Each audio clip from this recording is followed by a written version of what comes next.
Good Up is our space to talk about those experiences in life we didn't know we all had in common.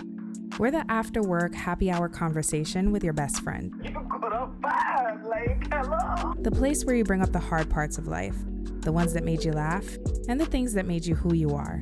Because who said becoming good up wasn't a little bit uncomfortable? Stay tuned for more information about this week's episode.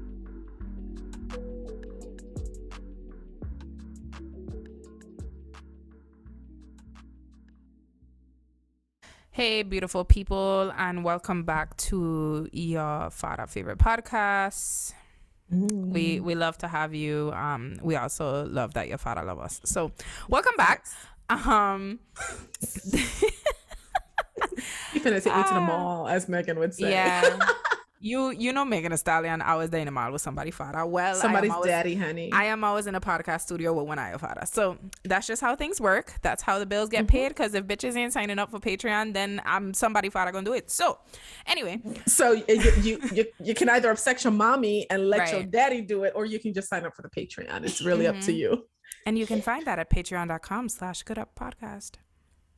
Extra benefits. Anyway, so welcome back. Thank you for joining us for yet another week. I do have to let Aya know that this is going to be a very kind of unstructured, kind of unfilled. You know what? Why am I even wanting Ayo? Every fucking week, I could say whatever I want to say in here. Okay, I could come in here and say the wildest shit.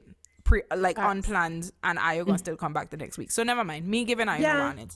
So do what you want to do. So, but I am going to give Aya some context for why the podcast topic is what it is, right? The other day, Deidre and I were talking, and Deidre was venting to me, and she apologized for complaining, and I was like, Deidre, complain, please complain, because I personally feel like we don't allow people to complain enough, because complaining somehow feels like not being grateful for life, right? So this led us down a wormhole of talking about toxic positivity. We are going to be dragging you bitches who think that life is kumbaya, sunshine, smiles, and sparkles all the fucking time, because toxic positivity, and for those of you who don't know what it is, I'm going to read the Google definition. It involves dismissing negative emotions and responding to distress with false reassurances rather than empathy. A positive response for everything to the point where it makes you unable to be empathetic, right? You think that you're just saying the good thing. You want people to feel positive all the time, to look at the bright side, right? In every situation, when the reality of it is that we're human. We are allowed to feel negative emotions, and every fuck don't have a bright side. If somebody just punched me in my face, God didn't do that for a reason. That fuck did not have a bright side. I just get punched in my face. You just got punched in the face. Yeah. So be upset. Yeah. Be upset. So have you ever interacted with someone who was positive to a toxic level? I feel like we all, this is just my personal opinion, I feel like we all tend to do that to some degree, because there's a point in our lives where we do lack self-awareness. That's just part of being human. There's going to be a point in your life where you do lack self-awareness, and as you grow and mature and evolve, you realize what is serving you and the people around you and what is not. And so I feel like at some point, if you have positive intentions for people, at some point in your life, you were that person. It may not have been for an extended period, but there has been at least one time in all of our lives where we have been that person to somebody. And our intentions were not to disregard them. It was just to try to comfort them in the best way we knew how. And sometimes it has to happen to us for us to realize, bitch, that ain't the shit I want to hear right now. You know what I mean? So I honestly don't remember interactions like that. I'm sure I've had them. I'm sure I've been the person who it was told to, and I've also been the person who has said something that was supposed to be positive that was just annoying as fuck to hear. But I feel like sometimes responding positively to something so fair, right? We all have had those moments where somebody was probably coming to us looking for empathy, and what we gave them instead was advice or look on the bright side or a positive thing because we wanted to reassure them. But I think toxic positivity takes it to a new level in that That's all you do. You that's never all listen. you do, right? That's all you want to talk about. That's all. So some people's parents have that toxic positivity thing of like, nothing in your life wrong, you good, like you blessed, God give you life, everything good, just keep pushing. Yeah. And the reality of it is like, no, sometimes we get knocked down and we need to feel that, right? So I think the Yes. difference between like trying to be reassuring and then being positive in a toxic way is, if you really and truly feel in your heart like there is no space for somebody to feel their feelings, or if somebody Then should yeah, that's not, absolutely toxic. yeah, Yeah. or if like they're feeling their feelings and that equals, oh, they're complaining, that I think that's the biggest thing, looking at feeling feelings as if it's complaining, right? Yeah. So a good example of this is Deidre and I were talking, and what is it that you said? You said something along the lines of like, sometimes you feel silly for complaining because there are people who have it worse off than you. Yeah. And we were like, okay, but the reality of it is, yes, you are supposed to be grateful for your life and your surroundings and the blessings that you have. But the truth of the matter is that everybody gonna have it. Like, somebody out there is always going to have it worse than you. Like, yeah, it's just like you have it worse than others, and others are gonna have it worse than you. It just is right. what it is. It's just part of life. And you're supposed to, yes, think about those things and be grateful, but at the same time, that doesn't mean that you are not allowed to feel what you feel or complain just because somebody have it worse than you. Like, sometimes that person's situation ain't get shit to do with what you going through right now. Yeah. Like, feel your feelings. Like, the other thing is that we look at complaining as being ungratefulness, right? That whole gratitude, you have to be grateful for everything, and you can't ever say something negative or complain about it, because then you're not being grateful. Yeah, it's funny because I do feel like that right there is a big part of this toxic positivity mindset, is that overwhelming requirement to exude gratitude, like gratitude 24/7. It's like, I'm very grateful for my life. I thank God and my ancestors for shit. It from the smallest thing to the biggest thing. Something like, I express gratitude all the time, but I'm not on soapboxes with my megaphone being like, hey girls, are you grateful for your life? What have you done to express gratitude today? Like, like I do feel like sometimes that whole gratitude thing tends to become so like overwhelming to the point where I think it creates a certain level of guilt when you find yourself like, damn, this shit sucks right now. Like, it's okay for things to suck, like it's okay if something sucks right now. Yeah, it definitely is. Like, so the whole gratitude thing, right? And it's funny because like, this is going back to our conversation again. Another thing that I think about when I think of gratitude is how oftentimes the people who want you to be grateful at all costs are the people who tend to cause you problems, right? So, hold on, for example, parental relationships, right? Any complaint about your relationship with your parent is always seen as you being ungrateful for the fact that they raised you. And it's like, how did we get here? I complained because you are being very inconsiderate. You're crossing a boundary, and now you think that I'm ungrateful for the fact that you gave me life. First of all, I didn't fucking ask to be here. Second of all, how does this match up? Like, how is it that my bringing up something that is really bothering me turns into my being ungrateful for our entire scenario, my entire whole existence? Like, yeah. Wait, I never said that because I don't like this one thing you did that I don't appreciate you giving birth to me. I never said that I don't want to be here. I just said I don't like this one thing. Same thing with jobs, right? I complain about my job often, right? People will piss me the fuck off, right?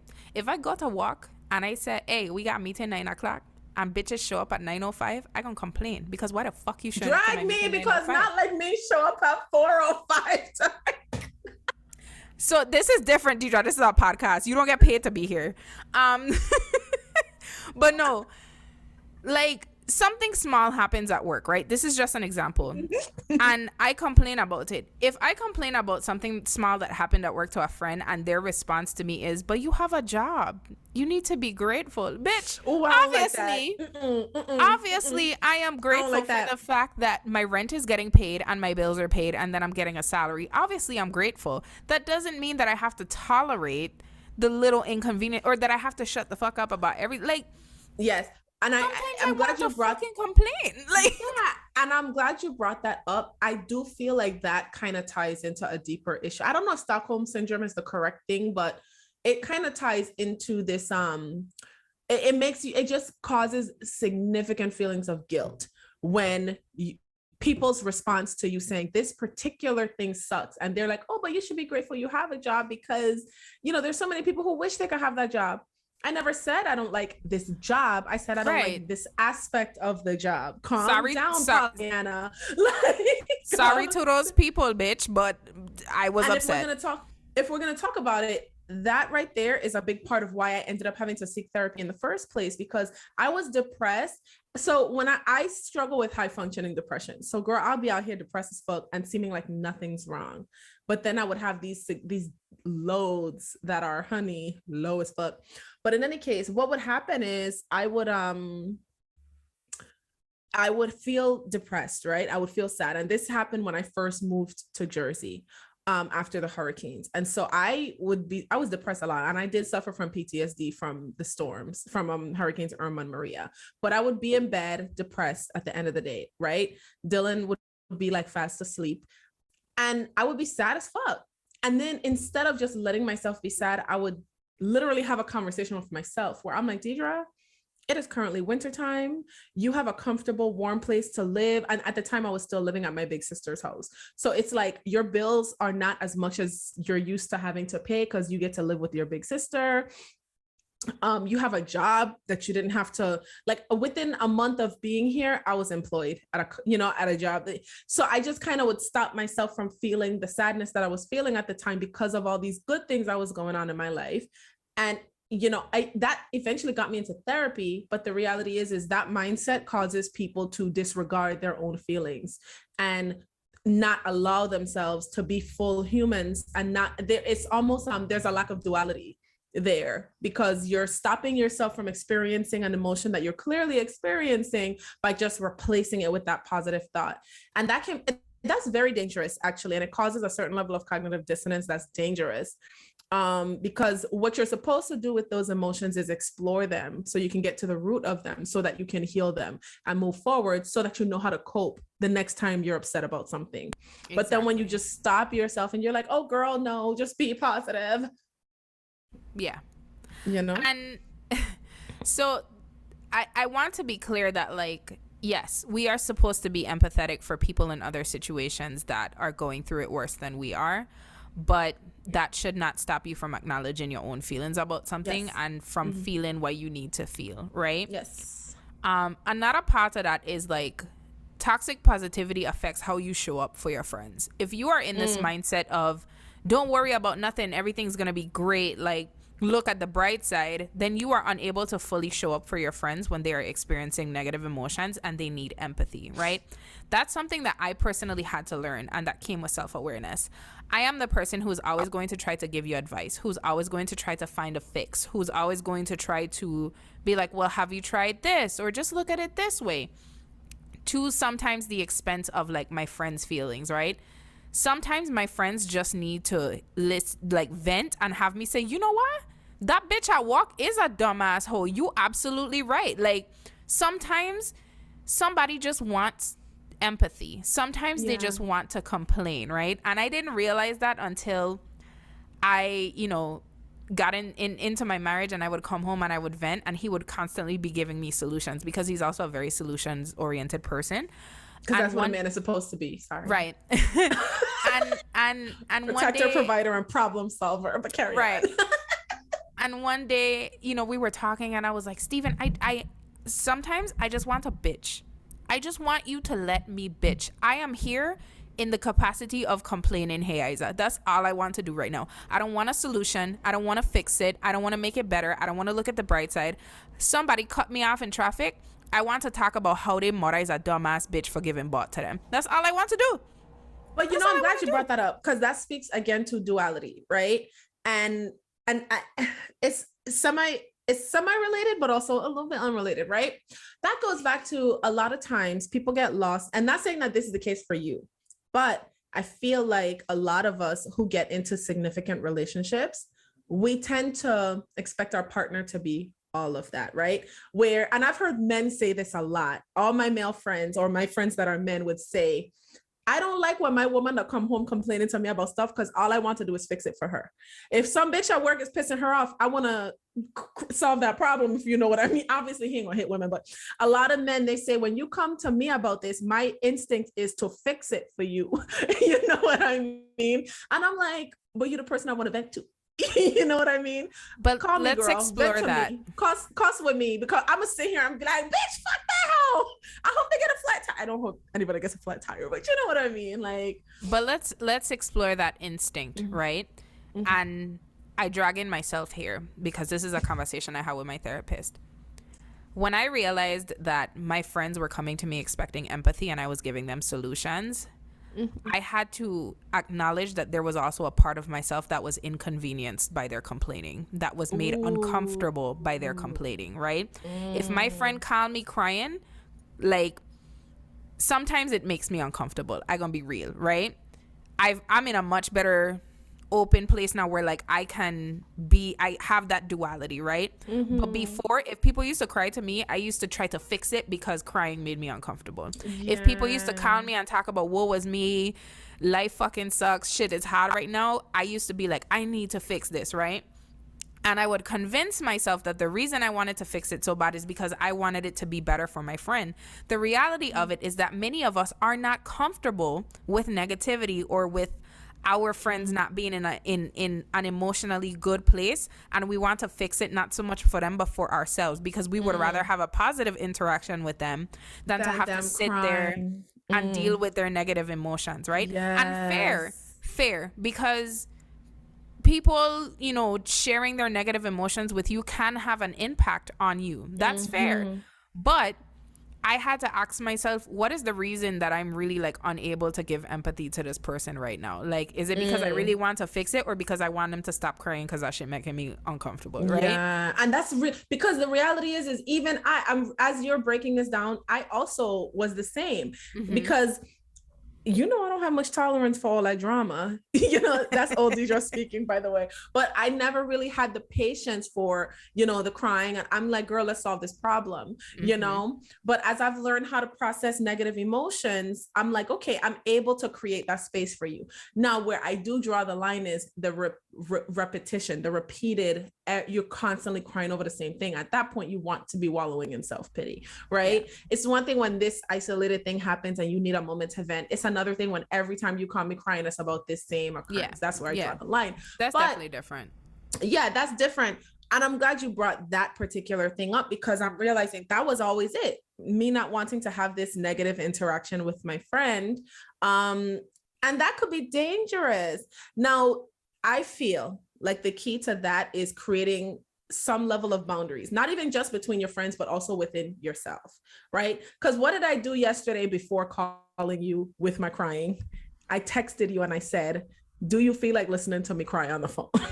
I'm not going to just assume that the people around me, because for all I know, you in a big argument with your husband. For all I know, you in traffic dealing with bitches cutting you off. What if I have responded, I've been like, bitch, I crying too. That's hard to do, right? Tell somebody that you care about, I can't really listen to you with this particular issue right now. But I think it's better for everybody involved if you just create that space sometimes, you know, like me, I pour into myself enough that when people do need an ear, I can give it to them, you know, and then, you know, I also have to take accountability for when I'm taking on too much from others.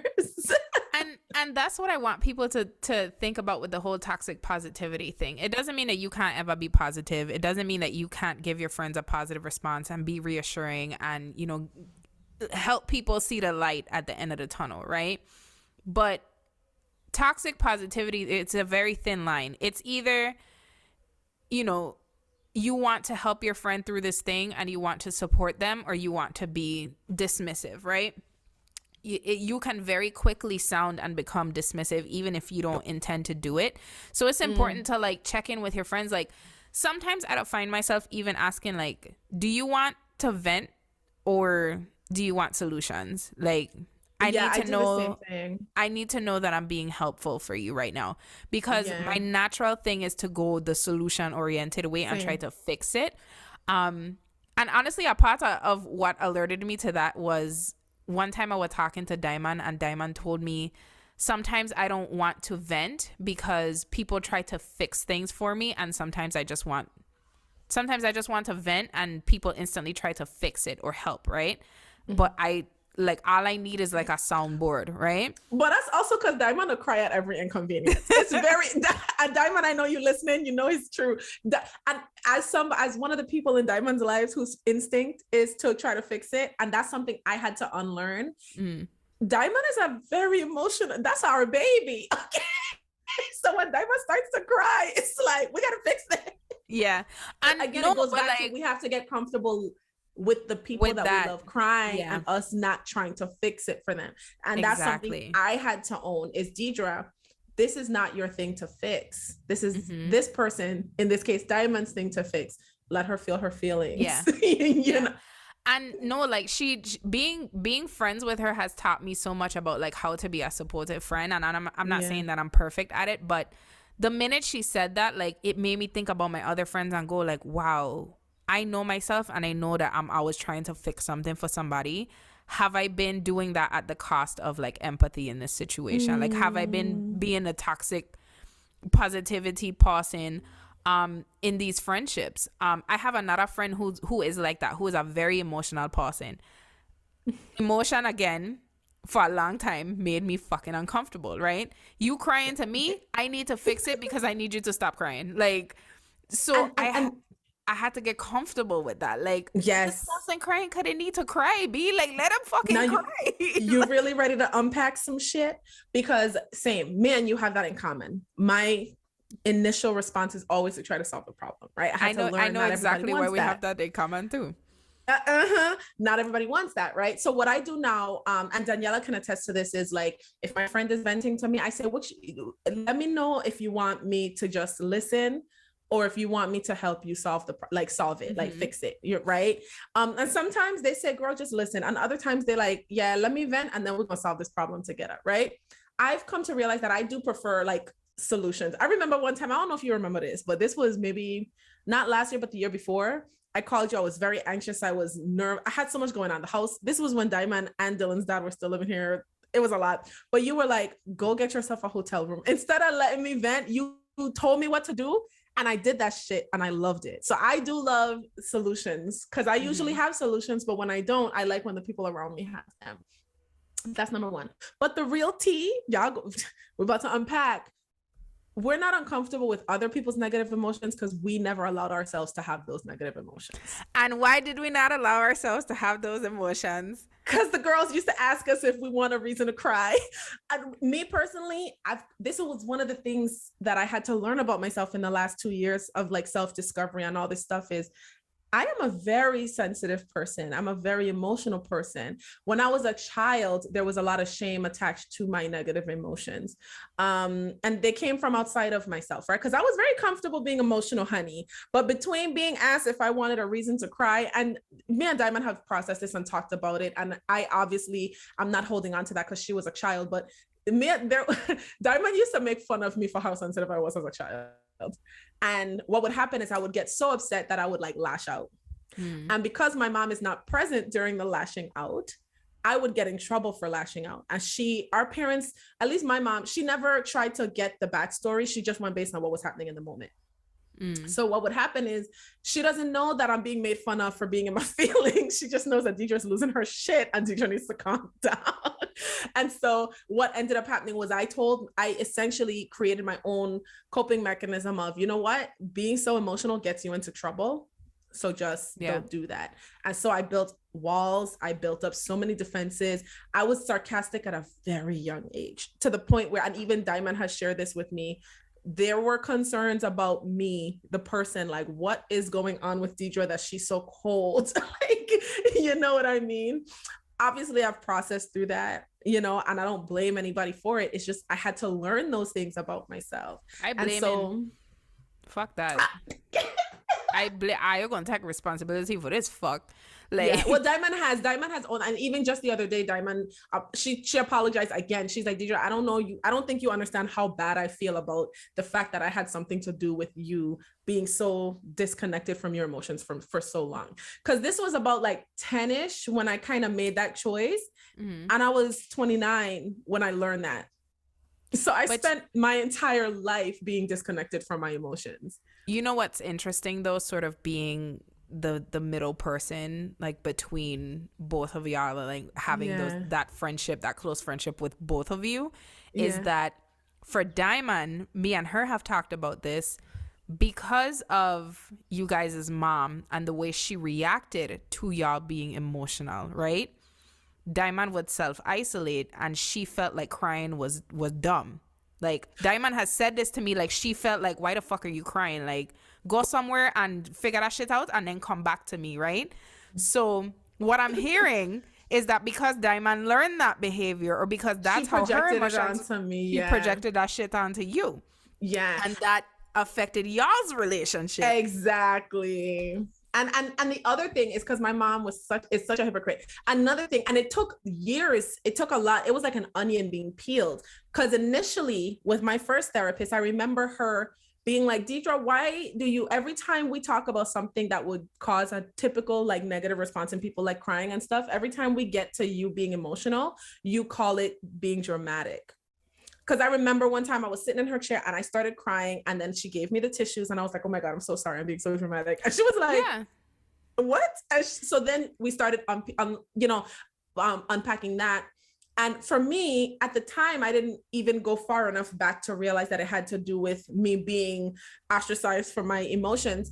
I was going based on how my mom was, because my mom is a highly emotional person, honey. My mom used to be in the house losing her shit, okay, cussing, screaming, carrying on, going out with the most, but then we weren't allowed to do that. She was the only person who was allowed to do it. So for me, I was like, well, because anytime I've seen people be emotional, it was very dramatic. So it was an onion, honey, that was being peeled. And when I got to the core of it, it was just like, you were being raised by a very emotionally unintelligent person. And now you have to reparent yourself and retrain yourself to have a relationship with your emotions. Right. And in full transparency and honesty, right? I was a very fucking emotional child. I was a brat. I expected what I wanted when I wanted it. I was very rageful. Like, my mother had to deal with a lot of shit from me. But at the same time, my negative, like my tantrums were always responded to with even more negativity, and then responded to with like, go somewhere and cry and like get a fuck out of my face. And get it, like, as opposed to some compassion. Together. And that's where they went wrong. So even now, I'm still a very emotional and very sensitive person, right? Yeah. But my response now when I start to cry or when I start to feel emotional is to self-isolate, figure my shit out first, and then vent to somebody when I have enough of a handle on my emotions to where I know that I am not going to cry, because I feel like crying is an inconvenience. So there's that I know about myself, and then that comes into play when friends come to me and cry. In my head, I'm just like, can you go do something with like those? go cry first and then like talk to me after.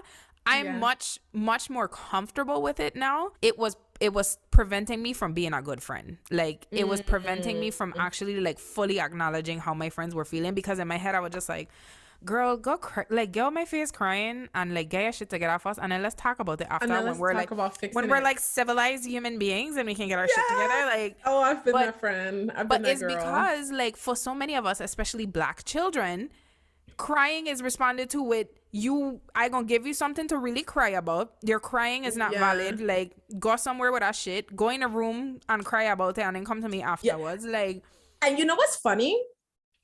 I caught myself becoming that parent, but not in the harsh way. I caught myself becoming that parent in, there's nothing wrong with crying, Dylan, just do it over there. Like, do it in your room and then we'll talk later. But then I had to say, wait a minute. That's the same thing as they did. You're just not being mean when you're doing it. Yeah. So now I have gotten way better about, another thing I realized that I had a tendency to do with Dylan is when he would cry, I would be like trying to fix it for him. And it's not that I didn't want him to cry. I just wanted him to be happy again. So I would be like, oh my gosh, tell me what's wrong so I could fix it, you know? And even I remember maybe like once I told him not to cry, and then I had to realize he's a kid, kids take things literally. So when we tell our friends don't cry, we don't mean stop crying in this very moment. We mean, oh my gosh, I don't want you to cry. But with a child, they're going to take that as stop crying right now. So the first time I ever said that to him, I had to check myself, because I'm like, I have no problem with my son crying, and I shouldn't isolate him to his room to cry either. He should be able to cry when he feels like it, right? So even like last week, we were dealing with, he's an only child, right? So we were dealing with a little only child syndrome. He was a little lonely last week. And so when things wouldn't go the way he wanted, in that we went to the playground because it was nice out. Nobody asked him to play. He was in his feelings about that. And of course, naturally, I was like, well, why didn't you ask anybody to play? And he's like, I didn't think about that. And I'm like, that's okay. Like, I get it. But the thing is it's not always going to be others that come to us. Sometimes we have to do the pursuing. And he's like, okay, like, you know, he was in his feelings about that. And then he wanted to invite his friend over, but it was so last minute. They already had plans. So again, that doubled that he was sad again. And instead of being like, okay, this is not worth crying about, you have all these other great things to be excited about, I just let him feel his feelings. You know what I mean?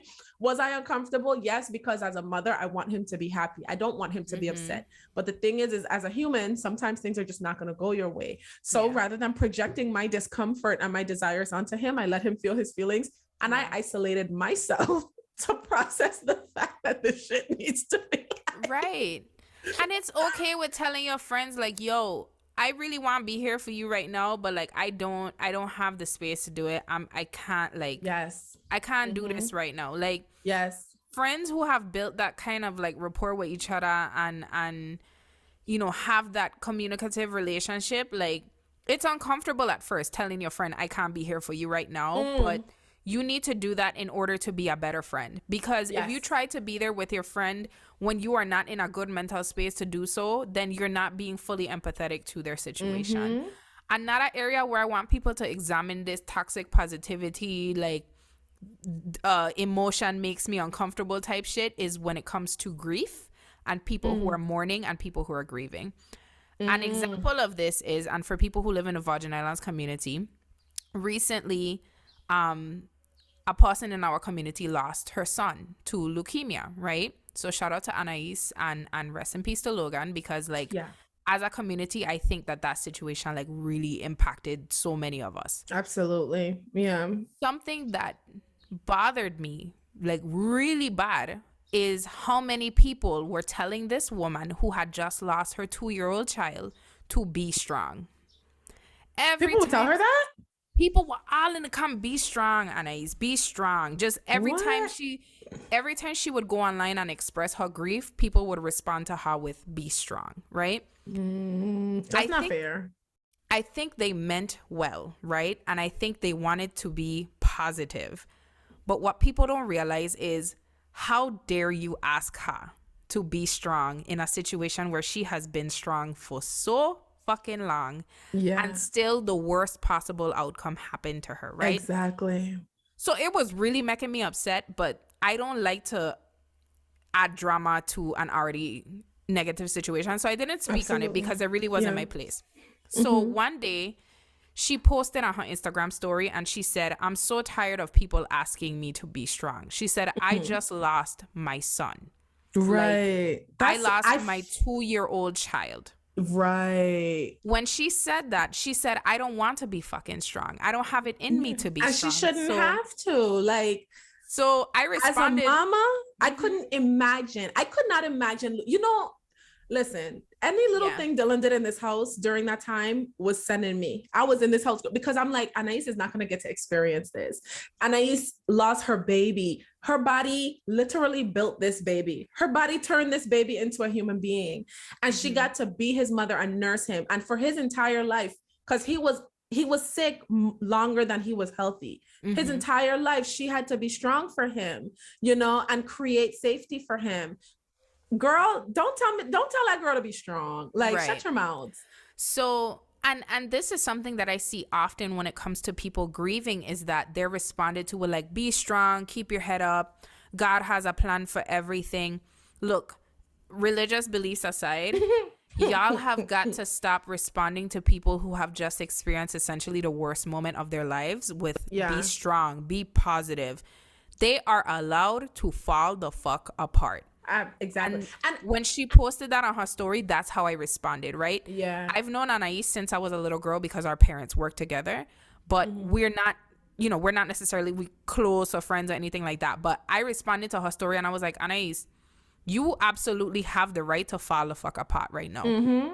Like, you don't have to be strong for anybody right now. Like, you are allowed. Because the one person that she owed it to be strong, he transitioned. Guess what? You get to fall apart. And the only person she had to be strong for was that baby. And guess what? You get to fall apart. You get to fall apart. Exactly. And it frustrated me so much to see like how they actually got to her with that, because it's like, yo, I know that y'all mean well, but do you hear yourself right now? Like, that's my issue with that whole toxic positivity thing. Like, it comes at a cost to like self-awareness. Like, somebody is experiencing a really difficult thing, a really painful thing. They are allowed to feel what the fuck they feel in this moment. Like, and you know what the irony is that right there is part of why I do have a hard time opening up to people, is because I don't want to experience those kinds of responses, because then my options are to either call them out for it in the moment or just swallow it and then be further upset. So I would rather process it alone. But then what that does do is it causes a level of strength that people think I have that I kind of don't. It causes this level of, people think that I'm this super being that can handle anything because I process my negative emotions by myself. So I'm trying to create that safe, that happy medium to where people do understand I'm actually not the Incredible Hulk. I do feel feelings. Like, I just don't express them in the way that most people do. I process them in private. For those, because, as the solution-oriented girls that we are, for those who genuinely mean well, because I do believe in my heart that people who have those responses mean well. I just think they don't have the language. Instead of telling someone who's suffering immense loss to be strong or that God has a plan, you're better off being honest and saying, I wish I had the words for you right now. I'm so sorry. Sometimes a simple I am so sorry is enough. The reality, I'm praying for strength for you. Like, I'm praying for, even that's, but if you insist on them being strong, honey, even though they just lost their child, honey, I am praying for strength for you. Or even I am sending strength your way. Yeah. I am sending positive, whatever, but don't tell somebody to be strong. It's dismissive. And again, if you truly don't have the words, you're better off telling somebody that you're sorry. I wish there was something I could do for you right now. But telling people to be strong is dismissive. I know that's not your intention. Okay. It's not, I know your intention. This was a really impossible situation, right? Like, I promise y'all, like, I'm not trying to make content out of somebody's grief. I think that this was a very community-wide thing that we all witnessed. And I want people to be aware of like how your words have an impact, right? It's who it's coming from and it's the way that you're wording things, right? Like, telling someone to be strong in a situation where like they shouldn't have to be is the other part of it, is that religious part, right? God has a plan for everything. Everything happens for a reason, right? When I am going through, and this is for me personally, y'all, if y'all have your beliefs, I'm not questioning them. This is just me. When I am going through my shit and this insanely negative thing is happening to me, there is no reason on aught you could give me for this thing happening to me in that moment. Yeah. All I need is empathy, right? Thank you. When my grandmother had passed away, everything was, she's in a better place and God does everything for a reason. I was angry with God. Okay? I did not want to hear that the person who had just essentially, if this is your logic, then you're saying to me the person who just took my grandmother from me did it for a reason, right? So now I vex with he. Because why is she not here? What reason is there for her suffering? The thing is there's a time and place for everything, right? As we, and this comes differently for everybody, right? At some point in life, you come to understand that the one thing that's guaranteed is our time here on earth is going to end. Yeah. Right? We understand that. We know that. You don't have to remind me of that in the moment that I just lost somebody. I know she was going to die at some point. I don't need a reminder. You know what I mean? And sometimes it's best to just shut your mouth instead of saying anything at all. But it also, again, I'm sorry, this genuinely comes down to self-awareness or lack thereof. because when you don't have the self-awareness, you're going to say those things. You're going to mean well, but you are going to create a negative impact. And so I think it's up to us to, one, recognize when we're doing that to people so that we don't do that anymore. But also when it is being done, we need to muster up the courage to say, that is not what I need right now. Because guess what? The fact that Anais came out and said, hey, I shouldn't have to be strong right now. I think for those who do mean well, they're going to receive that and say, oh my gosh, she's right. And then moving forward, when somebody loses a loved one, especially in such a unique way, they're going to choose their words more carefully. There's a quote that I love, and it's on my Instagram. Don't correct a fool or they'll hate you. But if you correct a wise one, they'll appreciate you. And that's just what that is. When somebody is sharing with us that we should just accept what God has given us, and it's all the things, everything happens for a reason. Bitch, I know everything happens for a reason. Let me process this negative thing now so that later on, in hindsight, I can appreciate the lesson that was meant to come with it, right?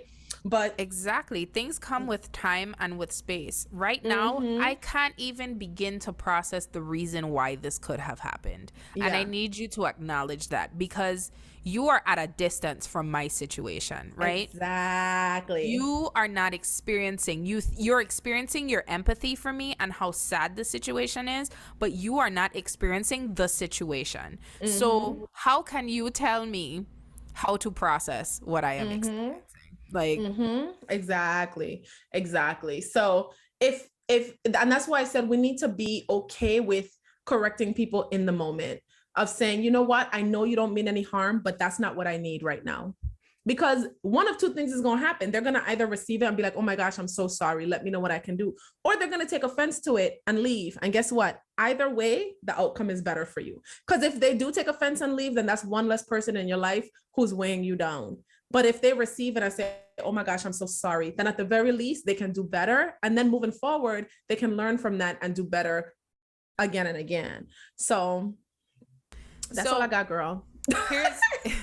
Here's another example that I want to use, because I know there are people asking themselves, like, well, if I can't show empathy, like if I'm just trying to be there for this person, I mean well, like, then what the fuck should I do, right? So let me give you a good example of the difference between like what feels like toxic positivity and like empathy, right? I was in a pretty traumatic car accident in 2015, right? I've talked about it before on the podcast. That car accident resulted in PTSD that I still deal with to this day. It's been more than 7 years at this point. Right after the accident, I felt gratitude for being alive, because I felt like that's why I should be feeling, right? Everybody's saying, thank God you made it. Thank God you're fine, right? Everybody would say that. Thank God no injuries.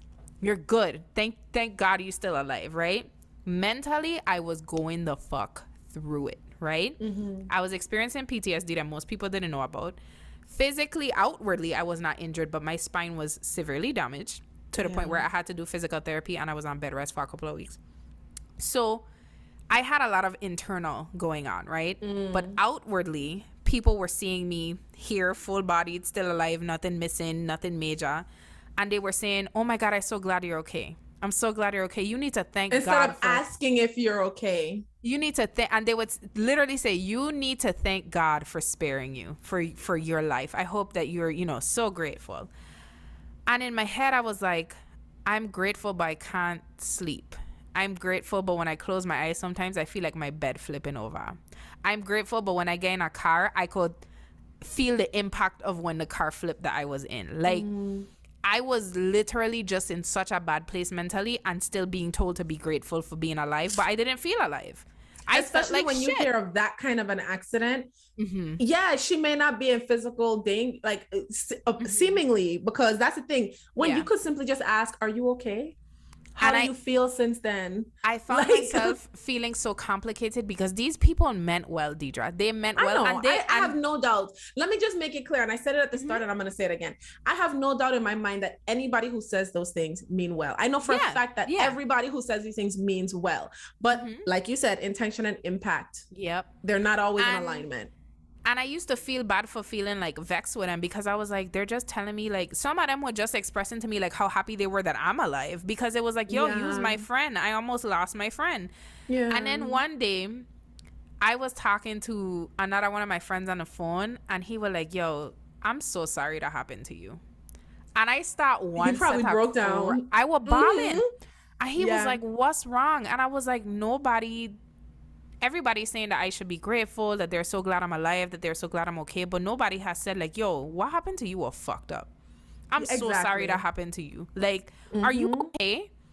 Are you good? Like, how, even like years later, one day my sister asked me like, how did it feel? Like, what was that like? And her just giving me the space to talk about it was such like a monumental thing for me, because it was like, yo, everybody just like, you need to thank God that you good, but it's like mentally I'm not fucking good. Like, I feel crazy. So just, that's just an example for anybody listening. Like, we want people to be okay, we want people to get through, we want to be empathetic and supportive, but it's okay for people to not be okay. Like, if somebody lose a family member and 2 years from now they're still publicly grieving, let them fucking grieve, because they lost their family member. To process. It's like, their grief. It just is what it is. Like, that's their grief to process. I know in societal standards, for example, like my grandmother is another big thing that impacted me, right? Yeah. It will impact me for the rest of my life. My grandmother was in her late 70s, early 80s when she died. My grandmother had stage 4 cancer when she died. In all definitions of the word, my grandmother was quote unquote supposed to die, right? She was an older woman. Grandparents die. If you see me some days, I don't know why. I mean, but that's how grief works. Some days I'm good. I've processed the fact that she's gone. And some days I look at her picture and I feel like somebody just punched me in my chest because my grandmother gone, right? Yeah. That's how grief works. That's how pain, and it's not just grief, that's how pain works.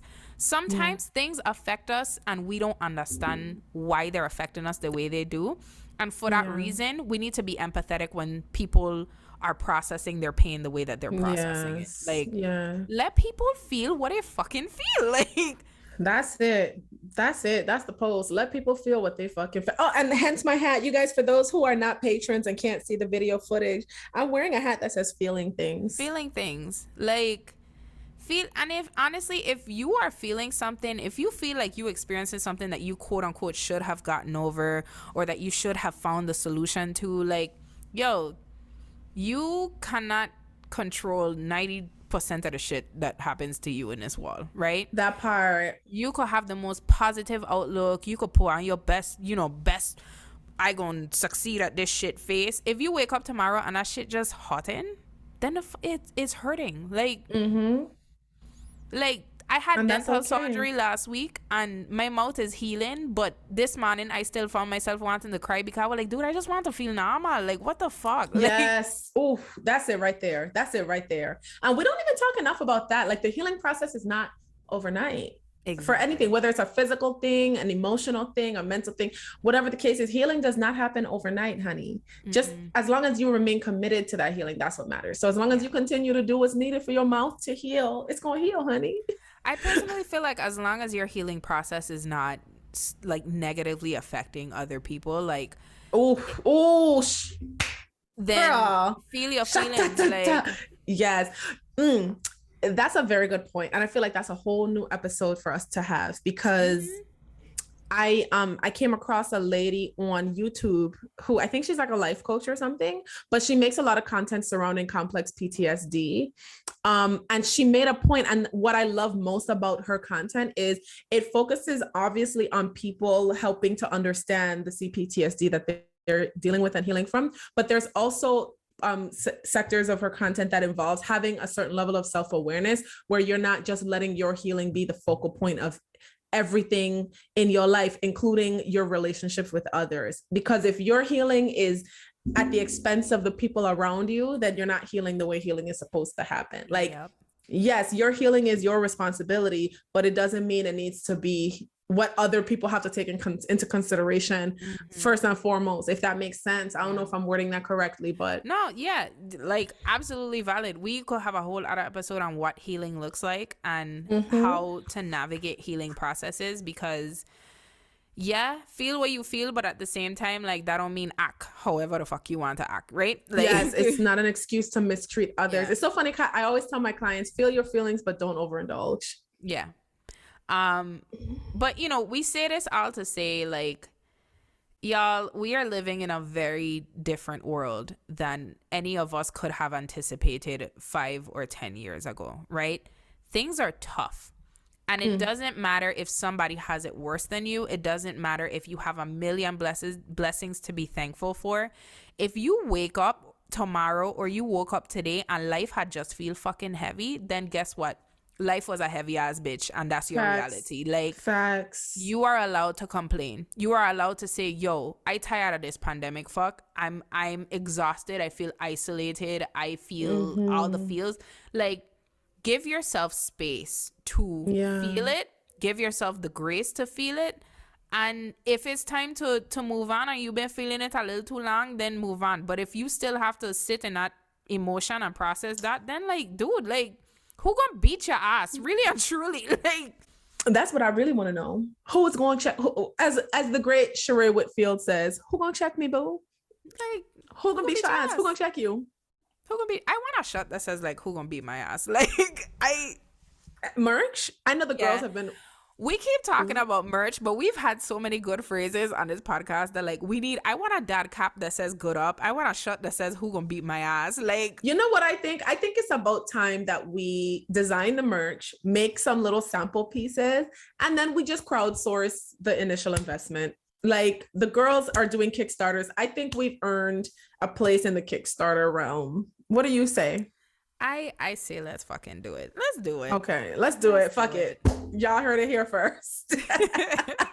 Well, I honestly think we could wrap it up there. Like, we've made some good points. I'm excited to hear what the audience thinks about this. I know that we were supposed to go into the toxic negativity side of it, but we could go into that on a later date, because I really wanted to spend some time talking about, like, just emotions, like.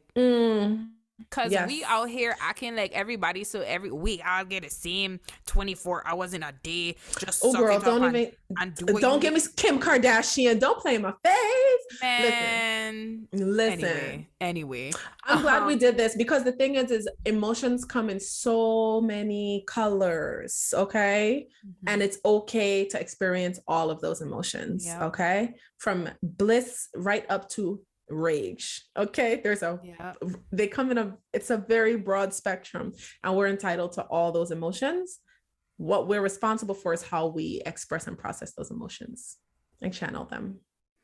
And with that being said, you can find us online at Good Up Pod. You could join the Good Up VIP section at patreon.com/GoodUpPodcast.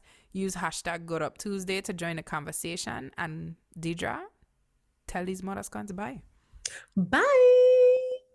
Good Up is hosted and produced by Deidre Ritter and Heiza Quinones Ivory, and is a proud member of the Kickin' It family. Find us on all social media platforms at Good Up Pod. Use hashtag Good Up Tuesday to continue the conversation, and get access to exclusive bonus content at patreon.com/GoodUpPodcast.